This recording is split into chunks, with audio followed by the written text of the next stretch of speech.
Hello, everybody. Welcome to episode number 9 of the GOT UYU Podcast. Tonight we have a special guest, Red Bull Anakin. How are you doing tonight, Anakin? What's going on, Hunter? Drew, good to see you guys. How's everybody doing this year so far? Oh, can't complain given all things considered, I guess. We still got to watch some awesome video games. You know, Twitch is still up. So, hey, man, it ain't too bad. So, this year's hopefully gonna be a lot better than next year. So yeah. Yeah. I think it's looking. We'll get better. Backwards. For the second half is nice. Should be nice. Second half for the brand. Yeah. For sure. Well, thanks for coming on, man. It's really gonna be awesome to talk to you. We have a lot of different topics to hit. You know, I kind of want to hit everything from kind of start of your career, kind of until now. But first of all, I kind of want. Oh, go ahead. Happy to chill. No, I was just gonna say happy to be here, happy to chill, and just shoot the breeze with you fellas. For sure. Me too. All right, so I'm going to start off this week actually with some UYU updates. So this is not the UYU update at the end. We're going to wait for that. That's a special one from Drew and I. But this is kind of like a week in review type thing. So Lowhigh actually did win the Africa Tekken League Season 1, I think, top 8. So he's their champion over there in Korea. And then Chris CCH got 5th in the Capcom Pro Tour. The first one for Street Fighter V on the West Coast. So pretty successful week for UYU. And we also had, a bunch of different content coming out from our different creators. So good week. I know we haven't done one of those for a little while, so I kind of wanted to go back and touch on it again. But yeah. CPT tournament was super coveted because I know a lot of friends or just people, Street Fighter players in general, like the winner of this goes to Capcom Cup, and they weren't able to do Capcom Cup last year, I believe. They had called it off like last minute, and so I think this year with the way things are looking, they're gonna plan to do one again. But that was like the first slot available for Capcom Cup, so all like the big names had entered that tournament, and I think so. Yeah, West they Coast, a lot of them may not be that acclimated with the online or whatever, but to get 5th, to get top 8 in that tournament's probably pretty solid right there. I was watching a little bit of the top 8 actually. I think it was Nephew was out there. He was the one that ended up winning it, but he had some pretty good sets. You've been playing some Street Fighter V, right? I saw. I have. I've been. That's why I was kind of keeping up with it. Just listening out for a little Street Fighter news. I've actually been playing other games besides Tekken for like the past couple months. More like StarCraft 2, but even Street Fighter found its way into the rotation. And like I feel like when I jumped back on, I was doing really really well. Like I set expectations depending on what game we're playing, right? Yeah. So I was doing pretty good, and was feeling myself, and took it to like the next level where you watch videos on YouTube and you try to like learn a little bit. And I definitely hit my plateau as well, which is kind of like slowed me down a little bit. Like I was rolling at first, but now I'm at like gold, super gold. I'm kind of struggling, and definitely so need is this your first time picking up the game? It's like the second coming. I played it when it first came out in Season 1, and there weren't nearly as many characters. So but that's now, it's like a 7-year-old game by now. like a few years, at least like 3, 4, 5 years. I don't know. Time the last few years especially has flown by. True. But I played in vanilla, and I just picked it back up like a few weeks ago. Who you been playing? What character? Just Ryu, because Nice. as easy as it gets right there. Ryu hurts right now too. Everybody was saying that he had just got recently buffed too, so I was enjoying the buffs. It was fun. It was cool. I still got it, but like it's hard to take the losses in a fighting game when I could just like switch over to Tekken and start like beating people up. You didn't want to do Akuma after? Do you play any Akuma in Tekken? I do play a little bit. I played him a little bit in Marvel vs. Capcom as well. It's just that when I was playing, vanilla, he wasn't even out yet, and that wasn't even an option. So to pick it back up a couple weeks ago, I just had to jump into what I know. I didn't have time to like learn something new. We know how hard that could be sometimes, Do you remember in I don't know if it's Season 1 of Tekken 7, what you want to call it, when Punko was playing? Punko, the Street Fighter player, was playing. That was even before Season 1. That was before console release, actually. Yeah, he was doing pretty well, right? Yeah, he got top 3 at Evo, and Evo was like kind of really starting to become that beast that we know as like the thousands of people entering each game.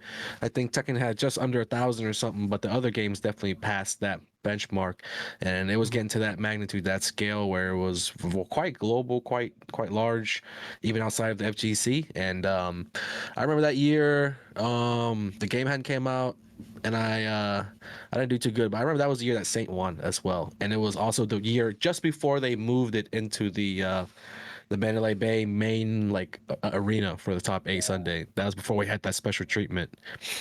The ESPN, the year before ESPN. Yep, the ESPN year.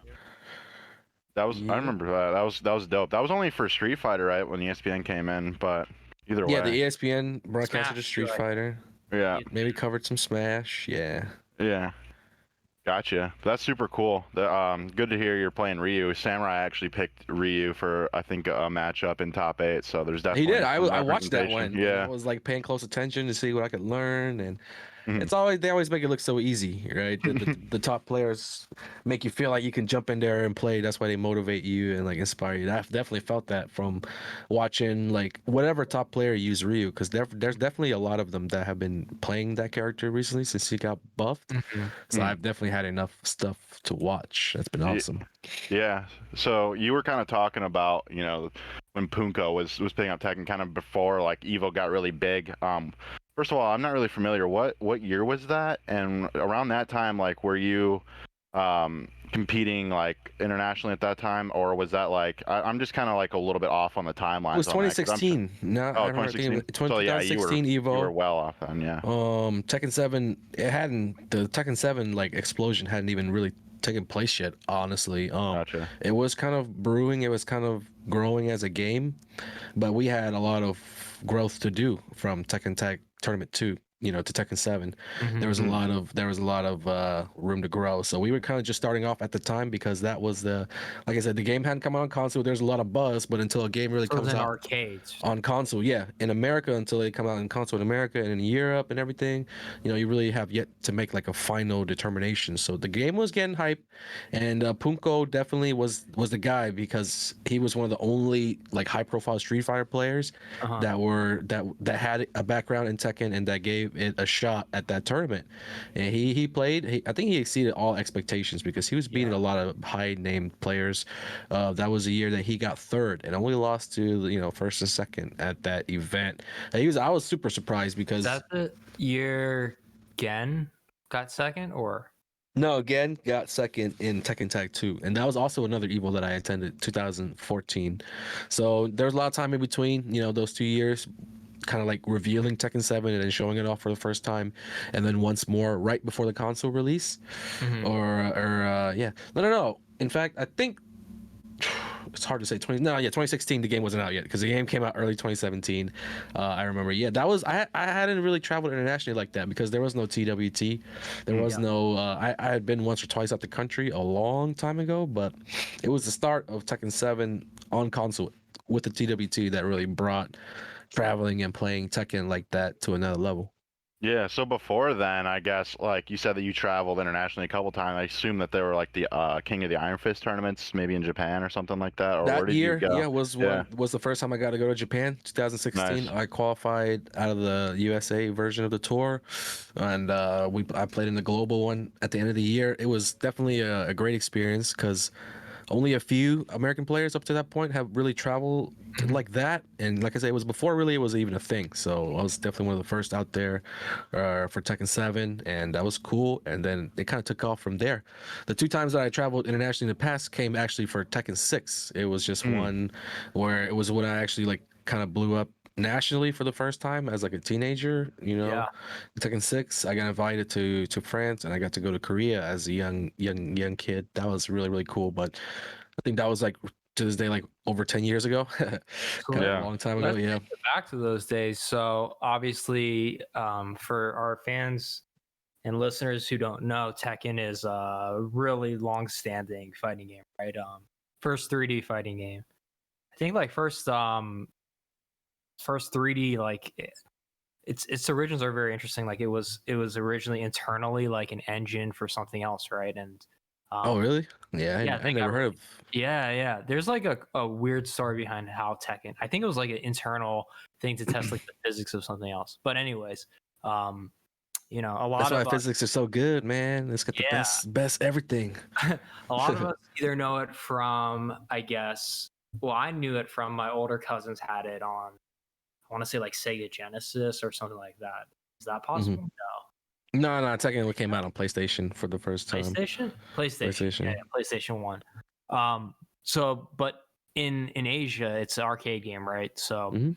there's a big distinction there. How did you, as an American living in Atlanta, where we're at, or where I'm at right now, you are separate houses, but how did you come across like Tekken, and how did you get introduced to the game and the scene? Yeah. And let's just kind Oh, of that's actually going it all the way back. Well, yeah, take it to the growing up, I was like a little kid, 5, 6, 7, 8, around that time, living in like we were like actually I'm not even from originally the States. I moved to the States when I was actually 3 from Vietnam, originally from Vietnam.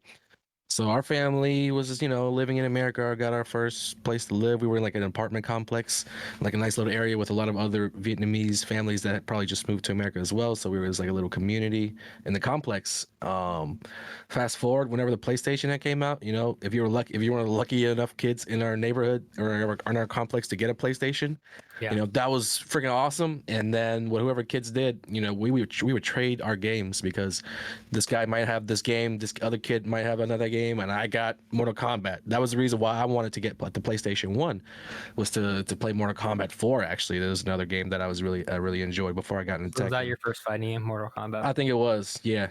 It was just like because the movie had came out, you know what I mean, right around that time when I was old enough to watch the movies. That was really really awesome. Just getting like to know the characters and this guy's cool, this guy's cool. Who But did you yeah, that play? was probably how I familiarized myself with MK. I played Liu Kang, I was that guy Nice. that played the Bruce Lee dude. Yeah, and that's who it was when I eventually borrowed a friend's copy of Tekken. It was Tekken 3. I think at the time Tekken 2 and Tekken 1 had already been out, but it was like my first Tekken that I ever played ever was Tekken 3. Well, they had a lot of characters. Tekken 3 was one of the most legendary Tekkens of all time, maybe the most legendary still, if you don't think, other than outside of Tekken 7, that sold a lot of copies, did a lot of, buzz, was a big hit for PlayStation 1. So that was a game actually, and I picked up Law, just played around with my older sister and my father, just made them fight against me. And then it was like when we went to the mall shopping, there's an arcade, of course, and that's where I saw Tekken Tag Tournament. I had no idea what the hell it was. I was like, what is this new Tekken game? It definitely looked newer. There were like two characters fighting against each other, and then there were actually like I said, live players, people playing against each other.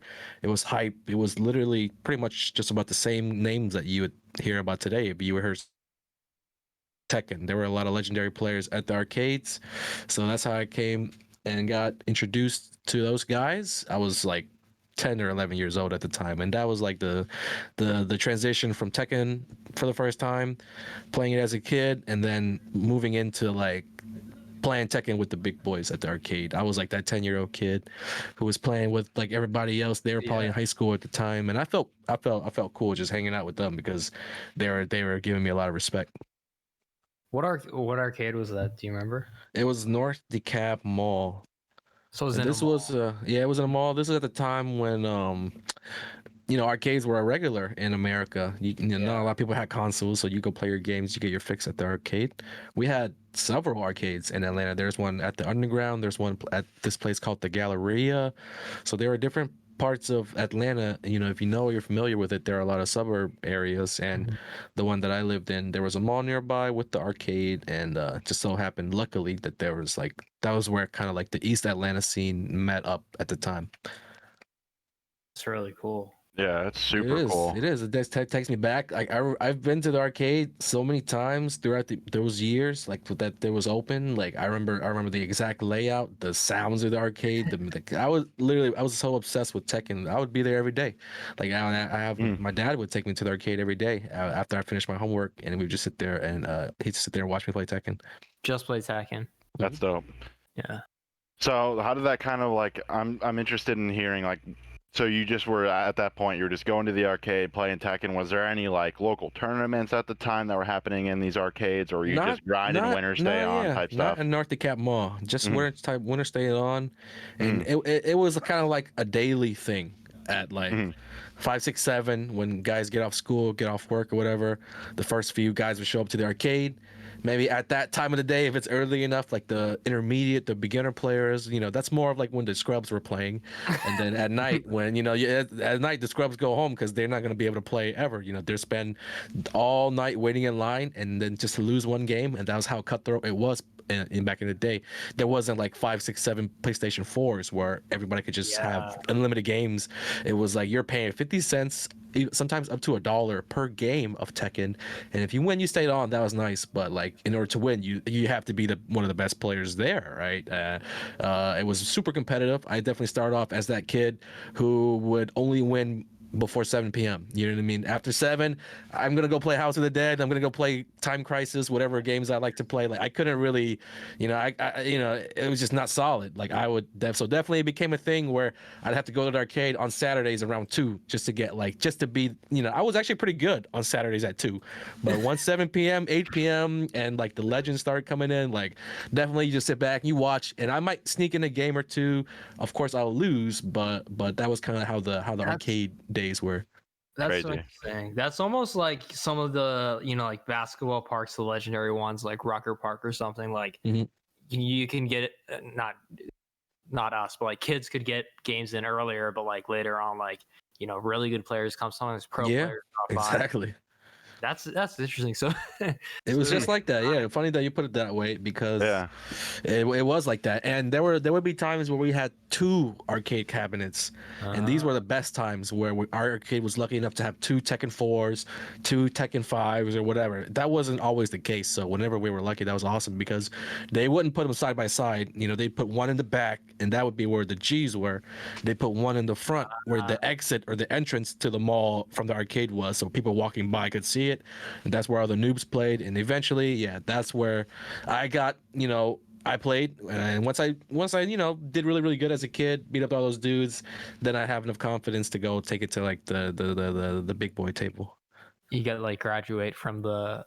It's like Yeah, it's pretty fun that way, but that's how it is. That's how it was back in the arcades. The game wasn't out on console, so that was the only way you could play Tekken, and that was kind of the hierarchy that was established. Yeah. How did you go from being in the arcades like that, just kind of like fighting for, reps, to being, like you said, that teenager that got invited overseas finally, to an international tournament? Like, what was that transition? There's Like, a what kind lot of of happened in transitions there? in between. Yeah. Yeah, Okay. because from that time in the arcades, that was like early 2000s, Hmm. to the first time I went overseas. Even I Uh, traveled like how old were you? that was 10 years itself.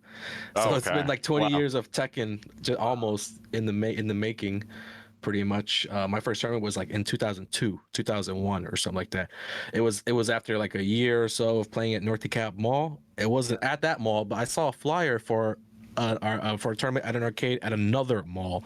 This mall just happened to be, that was North Point Mall, by the way. So you might be familiar with North Point Mall. They used to have an arcade.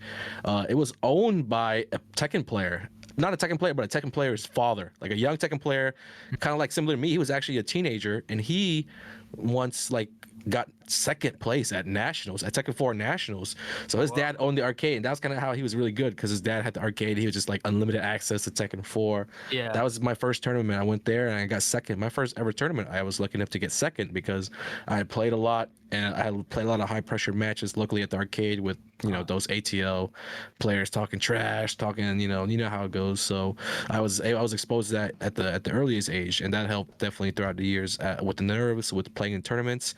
And so from 2000 to 2010, that was like me going through high school, going through middle school, just still playing at the arcade, still playing Tekken and entering tournaments whenever locally.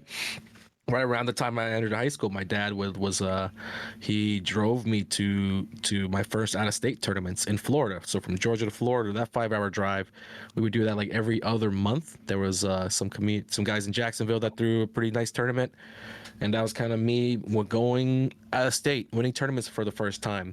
At the same time, locally back home, I was kind of advancing through the ranks to kind of being like not the undisputed best player in Atlanta, but I was in contention for like, I was like a top 5 guy or something, and it was kind of like, the progress was clear and it was hard to see.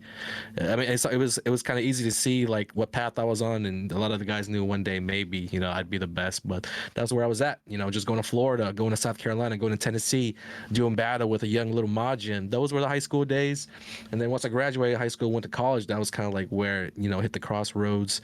I ended up giving Tekken a shot. While just working full time, blah blah blah. Fast forward a few more years, Tekken 7 is on the verge of coming out, and we got sponsorships and esports and all this stuff. So that's quite a timeline there. I don't think we can cover it in the span of one GOT UYU. If you want the full details, the turn like the coming of age stories and all that stuff. I won a really big tournament in 2010. It was when I beat like the Koreans. Like they came and they were winning all of our majors for the first time ever. Like the Nin Ni and Holman, those guys, they were all at that tournament, and I won that tournament. It was the biggest tournament ever, or something like that. And that's how I ultimately ended up getting invited overseas for the first time. That was MLG Dallas 2010. Wow. Yeah, nationals. Wow. So that was back in the MLG days when they just threw an MLG event and they had a bunch of different games there, right? Yeah. Like you were there with StarCraft. Were you there with COD, Halo? Smash, it was all there. Because MLG, even before Tekken 6, like 05, 06, 07, they hosted Tekken 5 tournaments. And it was funny because around that time, MLG was catching heat for not paying people their $500, their $400 or whatever. I remember that little storyline. But then MLG went from that to being like a super legit, like certified big convention style event. So they did some growing of their own. And MLG's been around for a while. So shout out to MLG, even though they're not really out there anymore. They definitely held it down for gaming. Yeah, it was Aurario. The name of the arcade, Massacre in the chat, was Aurario Arcade. Aurario was 14 when I was like 10, 11. So he won my very first local tournament. I got second, and I beat a bunch of other random. That's cool. Atlanta players, yeah. So you've grown up like alongside the entire history of Tekken from to console. Yep. It's been actually a huge part of the life, right? A lot of people that I've met locally here, like I'm still friends with them and everything. Like growing up with them being much older than me, it's cool to have the role models set in place, whether I wanted to be like this guy or I didn't want to be like this guy. It was cool to see and have the exposure to a lot of different groups of people, a lot of characters and everything like that. And it's really good. It's really good for me, like development wise. The name Anakin, was that given to you or was that self-proclaimed because it kind of is fitting?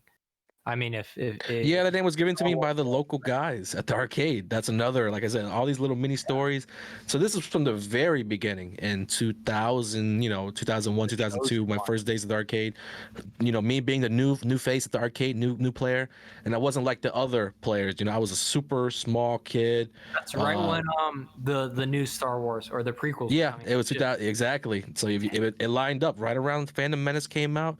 That movie, a lot of those ATL players saw the movie. And they were like, oh, this kid is kind of like that kid from the movies where he's going to grow up and be the chosen one. So they gave me the name Anakin because I didn't talk with them at the arcade. They were much more intimidating guys, and because they had talked to trash and everything like that. And I was just that kid that came with my pops. At any point in time, they could just like bully me or whatever, make fun of me. But like that's why we didn't really have much in common except the Tekken. I would ask like somebody, hey, how do you do that? How do you beat that? But yeah, so like they didn't ask for my name. I didn't give them my name or anything. But they dubbed me the name Anakin. We were definitely friendly. They were chilling with my pops. Like my dad was like at the time he was still smoking cigs, so they would like chill out in the front of the arcade smoking cigs. My dad would be the guy that some dudes would bum cigarettes off of Tekken players. So they would just hang out, go out there and talk. And my dad was like, yeah, I always knew those people were good because I spent a lot of time with them at the arcade, and he felt like if he was to leave me there at the arcade and go shopping, with my mom or whatever elsewhere in the mall, he would feel totally fine with that. And that's kind of how it led to me actually being able to travel alone, being from a strict Asian household. It was very uncommon to be like 15, 16, 17 and getting like to spend the night at your friend's house. Nevertheless, like go out of state for a Tekken tournament and yada, yada, yada, yada, yada. But they were cool. My dad was cool, but that was a big part of that because he was there originally watching me play in the arcades. It's not like Justin Wong, who tells the story of having to hide from his parents. Not like the opposite. Parents, right? He went through most of his original pro career like in the early days, just not even telling them. Yeah, absolutely. So shout out to your dad. That's Yeah. awesome. Yeah, it was a long road. I mean, he still watches the tournaments to this day. He asks me, he sends me the text whenever there's a tournament, like, hey, send me the link or whatever. And I'll send him the link, whatever city, whatever place I'm in, send him the link. It's That's always the awesome. same link. Yeah. Shout out to your dad. That's amazing. We Yeah. love esports parents that are supportive like that. That's awesome. So, what was your actual like first like tournament, like big tournament win then? Because you said you got second, right? And then My your very first first one. ever local. Yeah. Yeah. I don't even Yeah. know when I won my first tournament. There were a lot of local tournaments somewhere in between, like Tekken 4 and Tekken 5. And then I probably won my first tournament somewhere in Tekken 5. There were a lot of local, once the game finally came out on console, it was really, really popular in Atlanta. There were like local tournaments every week, sometimes twice a week, whether it be at just simply at a friend's apartment or like the local pizza shop. All it took was for a couple of dudes to bring their consoles to venues. The venues were much easier to get back in the day. You didn't really need that big, fantastic, magnificent venue. So we had locals, we had weeklies, and I guess somewhere along the line I won my first one. But it's never enough. You win your second one, you win your third one, and being from Atlanta, you know that it's not just about being the best in Atlanta. It's about being the best everywhere. And a lot of the players locally, I took after them. They took pride in just where they came from, representing those players and the local community. So there were definitely steps that I wanted to take after just winning my first tournament to where I would, live up to the name of like Anakin, the chosen one, and represent the local city. There was definitely some ambition there when I finally first tasted victory. So the other scenes around the country, right? There's like SoCal, NorCal, New York. You would get exposure to them through traveling and doing like nationals and things like that prior to kind of the Tekken 7 esports boom of it all. Yeah, like there used to be a website called Tekken Zaibatsu, and that was kind of how the community is connected with one another. It was kind of categorized. So if you wanted to go to this website and talk strategies of characters, that's where you socialize with fellow Paul users, Jack 7 users or whatever, Jack, or Nina.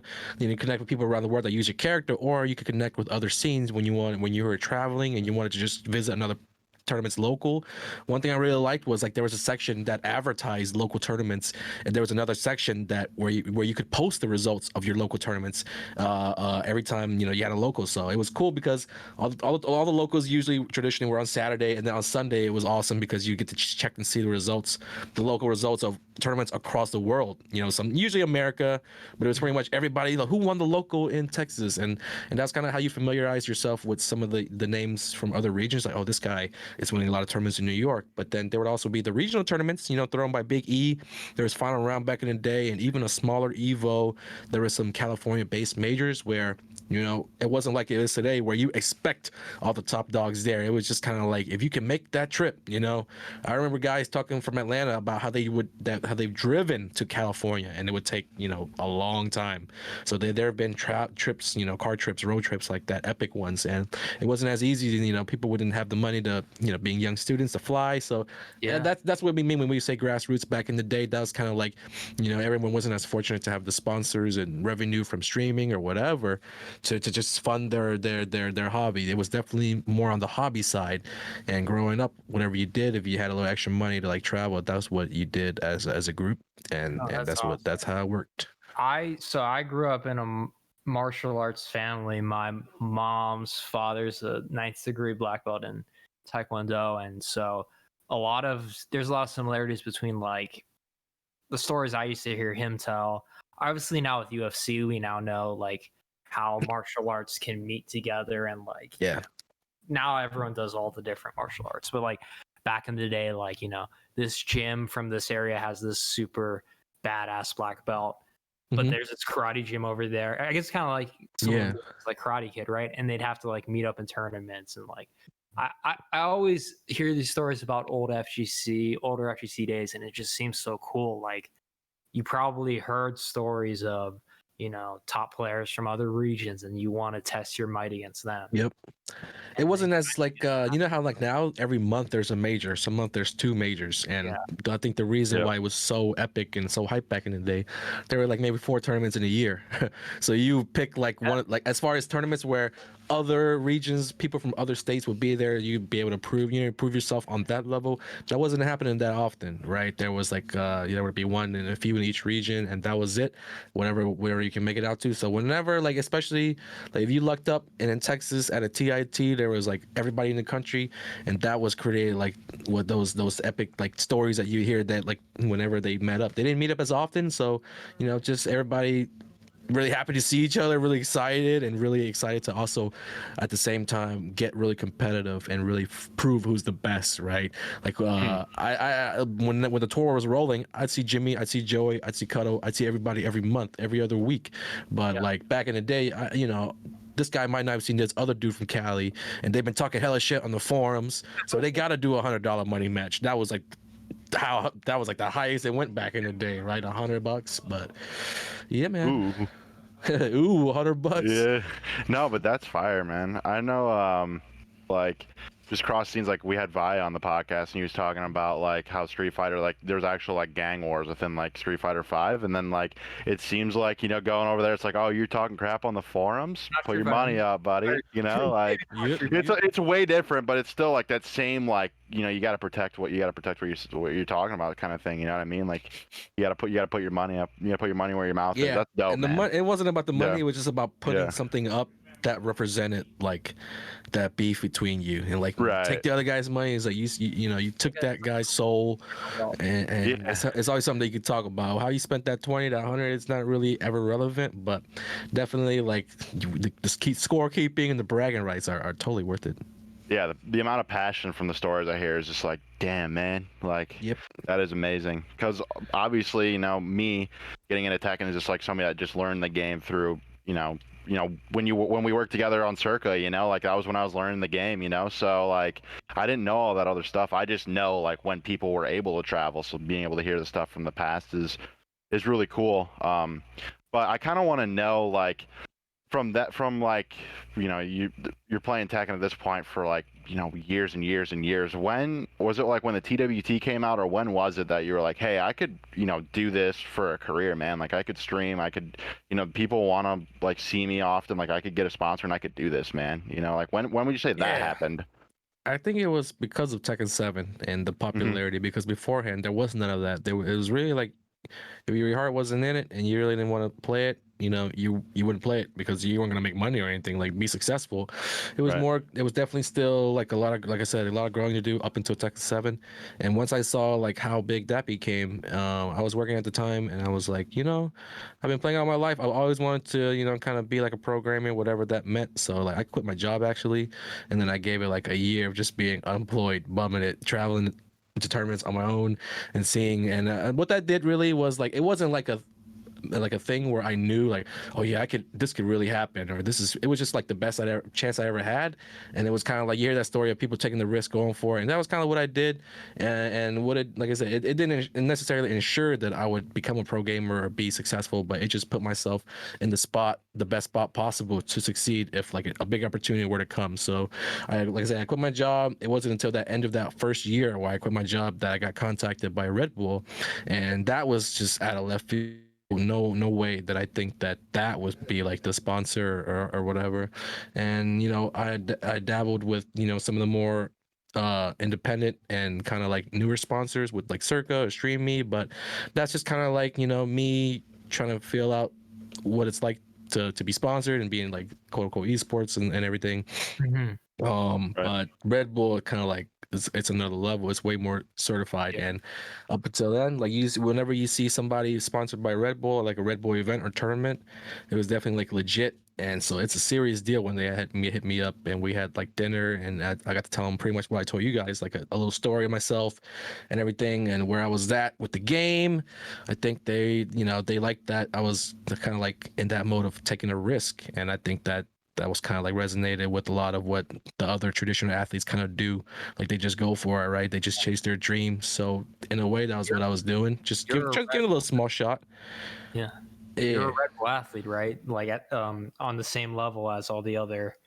I think people don't realize that the sponsored gamers are on the same level as all the extreme sports players, or Yep. not players, extreme sports Definitely. athletes, or NBA players, or whatever. Yeah, the Red right? Bull has definitely tried to stress that, equality. It's like the same treatment, the same everything. Like the way you could, the way that ties it all together is that we all wear like the Red Bull hats. That's kind of like a thing that's only given to the athletes. So when you see somebody with the hat, you kind of know that they've earned, or if they've earned that title or whatever, and it doesn't matter what you do. There are a lot of similarities in between the competitors, the athletes, whether you're a water sport, whether you're out there in the mountains or you're out there in the snow, or you're on the games, you're on the sticks, yeah, whatever you're doing, you're in the air. They're all totally different from one another, but at the same time, from firsthand experience, I know that there are a lot of similarities just when it comes to like competing and trying to be the best at what you do and what you love, and also kind of like spreading the message, and spreading, just being a good example for other people who might want to do the same thing as well. Yeah, I mean, I'm always interested and fascinated by anyone who's like the elite top, of their field in anything competitive. Like, I'll watch anything if it's like the best of the best competing, and I want to know more about it. And Red Bull, even like I used to do music before esports. Like Red Bull Music Academy, like the people who they pick for that is like some like real groundbreaking elite producers and musicians and stuff. And they just always are kind of pushing culture forward on that side. And I think Red Bull's involvement with the FGC is something that's been really great and continues to be great. And yeah, we as an org that has a lot of FGC presence are thankful to Red Bull, for they like that kind of like that. Red Bull is first and foremost an energy drink. So like when you take a look at like if you showed somebody a highlight of the best FGC moments, like energy is just flowing from the screen, your television screen, like whether it be a live tournament at Evo with thousands of people watching, cheering, or it'd be like a local event where you got like 10 people from this city going up against like a few people from that city, and they're just screaming at each other. Like that's like the epitome of what it's all about, like to have energy. So it's super raw, super authentic and genuine, and that's what Red Bull's about. So like it just makes sense that like FGC, even though it's not like the biggest game, the biggest scene, like receives support from the biggest energy drink. Because definitely want to be a part of the moments that get created here in the FGC for sure. Yeah, and I know like oh, sorry, Drew. I know that Red Bull does quite a lot, for like their athletes in general. Like, what is it like, obviously for the people out there that don't know, like what, I know personally there's a lot of like ways that Red Bull helps out their athletes, but like what is it like being, they're your sponsor now? So what are some ways that they've helped you out, like along the way through like content or anything like that? I'm interested to hear if you can share. Man, it's really the sky's the limit. Whatever you ask for, we'll get done. Like it is like that. So whatever you dream up, ideally you dream up something big, something cool, something creative that you go for, they'll help you do that. But whether it be just like support, oh, I want to train better, I'm not getting good, all you have to do is mention something, and they're like, the people that you work with from Red Bull are going to immediately get on the job and start hitting the calls to see what they can do to help you with whatever you need.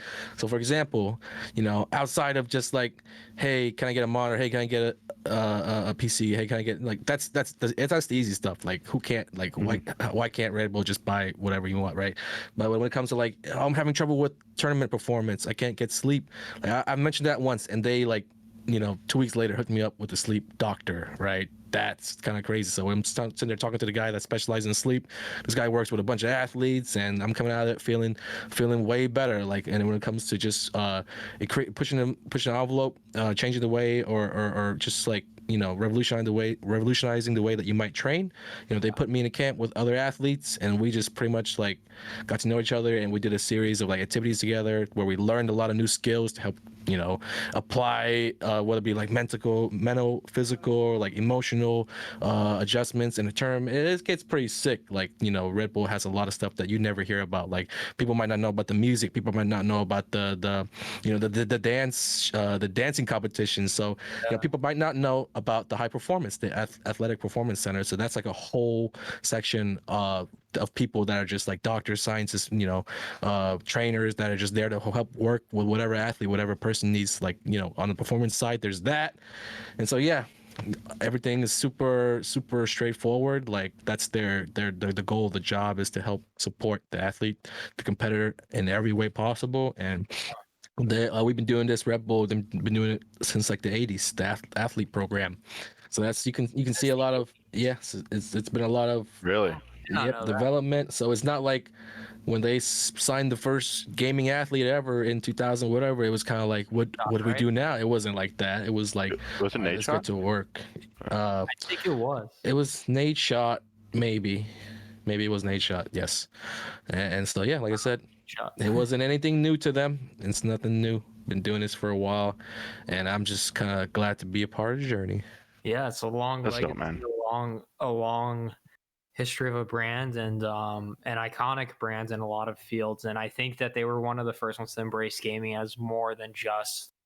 I mean, we all now, as a part of like seeing what esports is and what esports can be and what streaming and pro gaming can be, we all understand it. But I think they were like mad early on it. Like, they really saw the potential early on. And I think Red Bull's been like that with a lot of things, seeing the potential and things early on.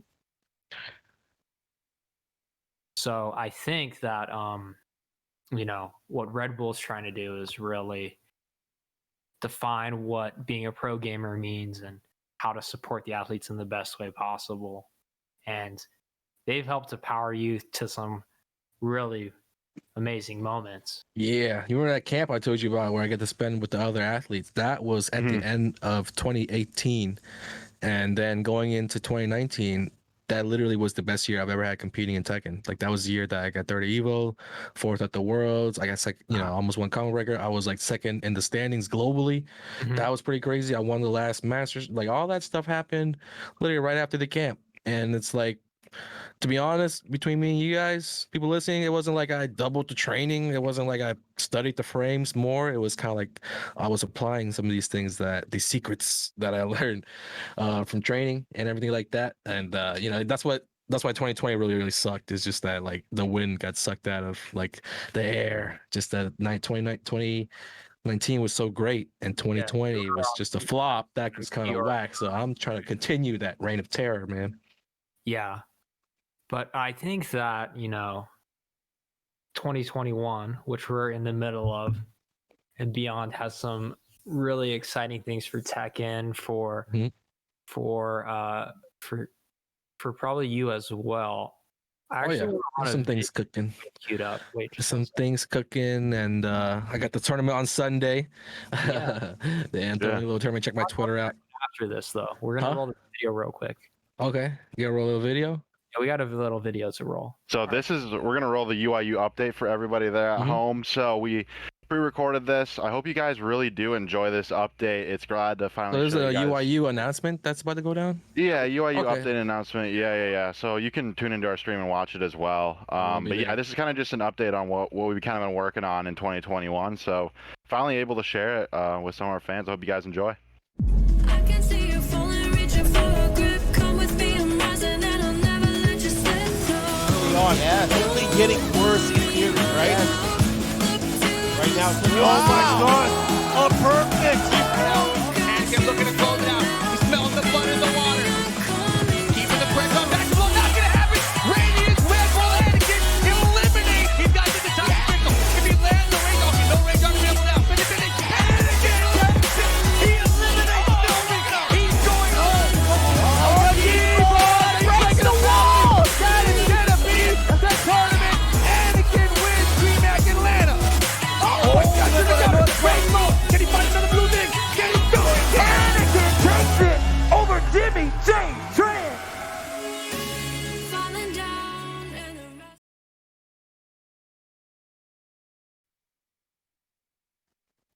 Hey. Hey, what a surprise! throwing confetti in the air. Yeah. Welcome to UIU, Anakin, bro. How's it feel? How does it feel, Well, man? I feel like a totally different person now. Just from when I was like a minute ago. Like I feel like I'm breathing better air now. I'm feeling like, feeling part of that UIU right now. I don't know. That was sick. That was pretty awesome. This has been, nothing. It's been a little brewing now in the mix, and I've been, just super anxious to see that day come where we could tell everybody like, hey, I'm part of the UIU family. It's pretty sweet. Now the cat's out of the bag, and we can do big things together without being all secret. Yeah. So you join the ranks of John Ding and Low High and UU and our Tekken family. I think can finally come together pretty soon. Hopefully, with Yes, some, the best squad. I mean, I've already met and known those guys for a few years now, especially like Jun Ding, Low High. Jun Ding especially, like he's like taking care of me and all that when I'm in Korea, so definitely be cool to like wear the same uniform as them when we were fighting and everything like that. And definitely like I've never really had it like that where there's like another top level premier, not one, not two, but there's also UU out there, so it's gonna be sick, just getting to up my, I think that'll really help up my game, right? Like I said, I was looking for ways to up my game. Definitely now, like I'm surrounded by fellow pros. That's gonna be dope, man. I can't wait to see that in action. Yeah, iron sharpens iron, like we always say. And so what do you kind of have plans for 2021? I mean, I know a lot's still up in the air, but also things are starting to like we can kind of see things, What am I working? Man, the thing is that I'm working on right now, I can't even talk about. It's like I hate when they ask me that because I only just want to talk about it immediately, right? But for the sake of for my own sake, I don't want the guys in the black suits and the shades to show up at my door like Men in Black. They're gonna erase my memory. I can't reveal the secrets, but some big stuff will be going down this year. I'm pretty sure. Starting with at the end of this month, Combo Breaker announced that they're doing a special program. It's gonna be something new that the Mad Mind, the Hado, I'm gonna be a part of that. So there's gonna be something brewing there. There's gonna be something brewing year round, man. I can't say too much, man. I'm sorry. I just received a text, and then I'm just kidding. They're like, "Hey, I personal goals and stuff like that." Oh man, goals! I just hope to get back live tournaments, but I already know that's gonna happen. So fans come back and everything. Like, what are you trying to do? What are you trying to do with? I'm just trying to keep doing what I was doing, right?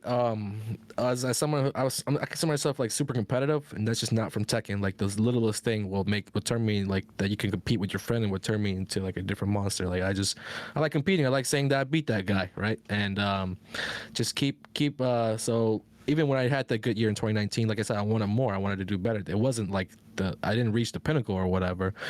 There's always more room for growth, and I think that with the some events starting to return and everything like that, they announced like Evo Online. That's going to be really good motivation, even if it is online.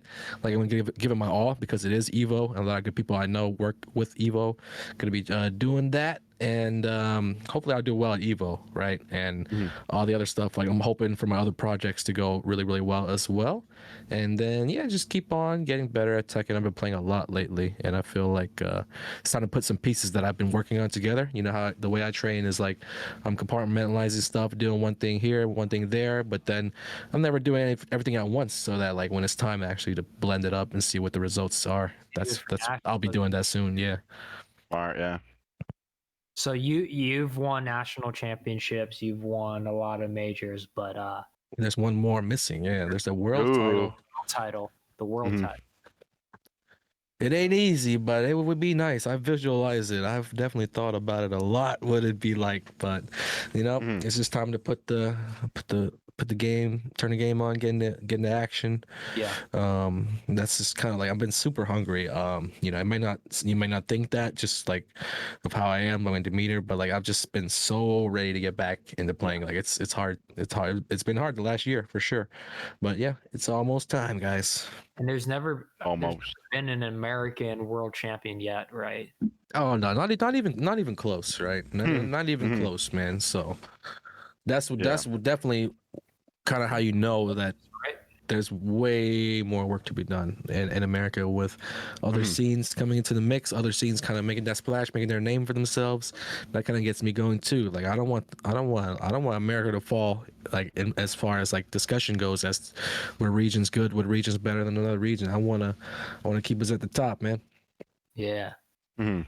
We do these like UIU Unleashed things with Europe in particular, like different countries and stuff. And I would love to do like a World Cup kind of Tekken World Cup kind of thing. And can't let USA fall behind, and got to remind everyone who we are. Because I mean, we are UIU, so we're global, but also I'm an American. Right. I want to see America on top too. But that was our big announcement for everything. Yeah, I hope was you. pretty. I mean, I wonder how big. I guess it was. It's hard to see how big it is because it's me. I'm nobody. I'm not special, but yeah, Oh, I'm come pretty on, man. psyched, man. Let's Yeah, do you're it. special, man. It's No, really amazing man, to get to I'm work not with you, man. special. Seriously, welcome to the team. I Yes, hope sir. It's been a long everybody- time coming, man. Like I've Yeah. known Drew for years now, and I've known you for years now. So it's it's about time we I've always joined been up. friendly. It's just time got to join forces, you know? It's the Avengers have launched the Tekken Avengers. Exactly, Tekken Avengers, and we've never had, or it's been a while. We had peeling a tray back in the day, but it's been a while since we had a North American Dick, man. in the mix. So, really excited to get you involved with the team and to be working also with Red Bull and the good people there, in collaboration, and just really excited for what we have this year and everything coming up. But Yes, sir. you actually have something on Sunday. Do you want to talk about that a little? Oh yeah, I'll mention it again. Smash.gg/Anakin-Dojo. I guess Bandai Namco is trying out a little dojo system for this year, online dojo. I think they're gonna roll it out later. So as they just hit me up to do a little tournament, test out the rules, test out the trial, give some feedback, see what's going on. And I feel like whenever I've thrown a tournament, it's just been real big fun, big party, and everybody gets in there. I don't do it too many times, so I think that's why it's kind of really cool. Like I get to sit back, do some commentating instead of playing, and that's gonna be going down this Sunday. Very short notice. Smash.gg/Anakin-Open, or you can check out my Twitter. It's just a little online PC tournament that's gonna go down Sunday afternoon, and that's it. Awesome. Well, we'll definitely be tuning in, and everyone in the stream and to do something. So I hope you guys tune in. And where can people continue to follow you on social media? At everything. TK_Anakin. That's my YouTube, my Twitter, my Twitch, my even Instagram. Although I haven't posted in a while, but it's all there, guys. TK_Anakin. Yep. Now representing UYU. Yeah, with representing UIU though, I got some other exciting news for you. You get to now wear these wonderful Astro Gaming headsets that we have on our head. You know what I the mean? one I got right here. Oh, I'm way ahead of you, brother.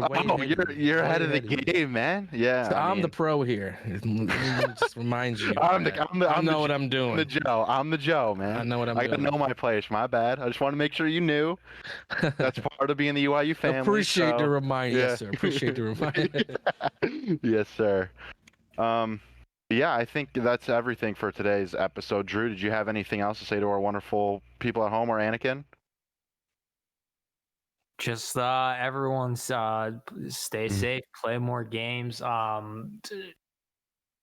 out Anakin's thing on the weekends. I think we have also the COD Cup this weekend. UIU Call of Duty is playing in the COD Open. You can check out those streams. It'll all be on our twitter.com/UIU.